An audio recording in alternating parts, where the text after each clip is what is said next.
है कि हम निरंतर निरंतर प्रकाशमय स्थितियों से युक्त हों, अर्थात श्रेष्ठमय स्थितियों से युक्त हों।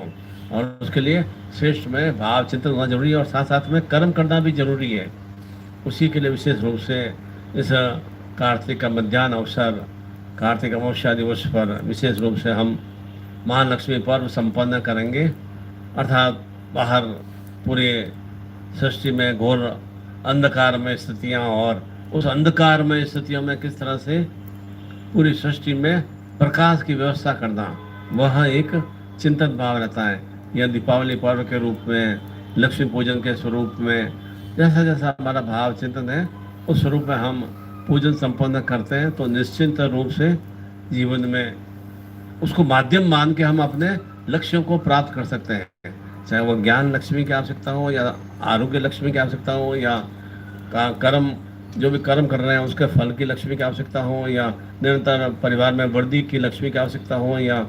कार्य व्यापार में उन्नति प्रगति कर सकें वह लक्ष्मी की प्राप्ति हो, या यश सम्मान कीर्ति पुष्टि तुष्टि रिद्धि सिद्धि सब तरह की स्थितियों के लक्ष्मी की प्राप्ति के लिए निरंतर निरंतर उसी तरह के भाव चिंतन से हमें कर्म करना आवश्यक है। और उसी के लिए विशेष रूप से वह महालक्ष्मी पूजन की व्यवस्था हम लाभ का चौगड़िया का समय आपको बताया गया था कि सायकाल में 5:39 से 7:41 तक लगभग 2 घंटा 2 मिनट तक का विशेष लाभ का चौगड़िया है। वह अर्थात कोई भी हम उस समय में विशेष पूजन करके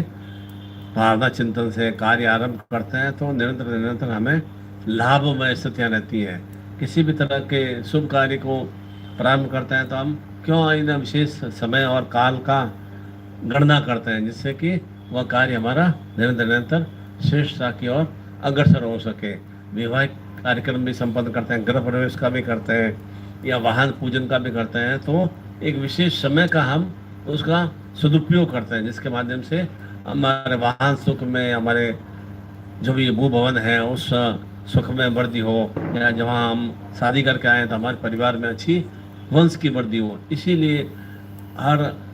क्रिया के लिए कोई भी प्रतिष्ठान का ओपनिंग करना है, कोई फैक्ट्री का ओपनिंग करना है, कोई ऑफिस का ओपनिंग करना है, तो एक शुभ मुहूर्त देखा जाता है, जिससे कि वह हमारा कार्यस्थल श्रेष्ठ में स्थिति की ओर अग्रसर हो। कहीं भी अच्छी यात्रा पे जा रहे हो, धार्मिक यात्रा पे जा रहे हो या कोई बड़ी यात्रा पे जा रहे हो, तो एक शुभ समय देख कर निकलने से वह यात्रा हमारी सुफलदायक होती है। उसमें कोई तरह का व्यवधान नहीं आए, और व्यवधान थोड़ा बहुत भी आए तो हम उस शक्तियों के माध्यम से उन व्यवधानों को समाप्त कर सकें और निरंतर निरंतर हम सुलक्ष्मियों की प्राप्ति के लिए ही पूरे वर्ष भर में हम बराबर इंतजार करते हैं कि वह महालक्ष्मी का पर्व, महालक्ष्मी का दिवस, दीपावली का दिवस आए और हम इस तरह से पूर्ण विधि विधान से हम साधना पूजा मंत्र जाप की क्रिया करें और चैतन्य स्वरूप में लक्ष्मी हमारे घर में स्थापित हो सके। उसी के लिए विशेष रूप से कि जीवन में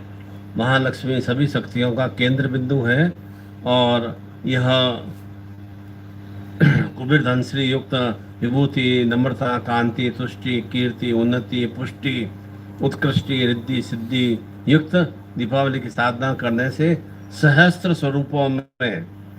कुबेर महालक्ष्मी स्थायी रूप से साधक के जीवन में स्थापित होती है। सहस्त्र स्वरूप में देखो, अब जैसे कि सभी मेरे साथ में युक्त हैं, तो एक कुछ महालक्ष्मी की कृपा या सदगुरु कृपा जब भी तो एकदम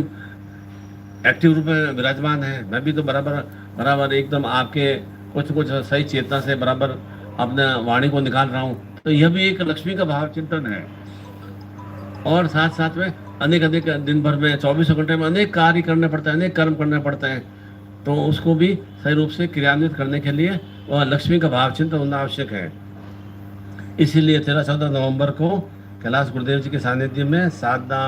पूजा संपन्न करने से लक्ष्मी यश सम्मान उन्नति कामना पूर्ति युक्त पौरुषता आयु आरोग्य ओज बल अंड सुहाग सौभाग्य रिद्धि सिद्धि कार्य व्यापार धन लक्ष्मी संतान वृद्धि युक्त भौतिक सुखों की चेतना से युक्त हो सकेंगे। और परिवार के साथ लाइव स्वरूप में 13 और 14 नवंबर को ये टाइम बताया गया है कि सांध्य बेला में 5:39 से 7:41 के मध्य सारे इंडियन स्टैंडर्ड टाइम के हिसाब से इवनिंग में